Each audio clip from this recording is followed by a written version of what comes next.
مبارک شاہ کی نظم تمثیل۔ مصنف ہے، کہانی اس نے لکھی ہے، سبھی کردار اس کے ہیں، کوئی مجرم کوئی ملزم کوئی معصوم ہے، لیکن سبھی انداز اس کے ہیں۔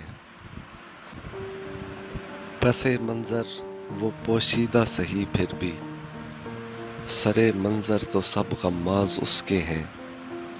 ہدایت کار بھی خود ہے، یہاں اس کے اشاروں پر اداکاروں نے کرداروں کو اتنی جاں فشانی سے نبھایا ہے کہ ایک لکھی کہانی کو حقیقت کر دکھایا ہے۔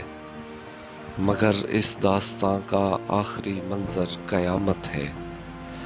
قیامت ہے کہانی کا مصنف اپنی اجرت مانگنے والے اداکاروں سے کہتا ہے، صلہ دوں گا مگر تم کو، میں کرداروں کے کرموں کا صلہ دوں گا۔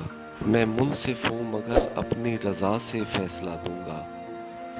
کہانی ختم ہونے پر انہیں اذن تکلم تو نہیں، لیکن اداکاروں کو بس اتنی شکایت ہے کہ منصف تو مصنف تھا، کہانی اس نے لکھی تھی، سبھی کردار اس کے تھے۔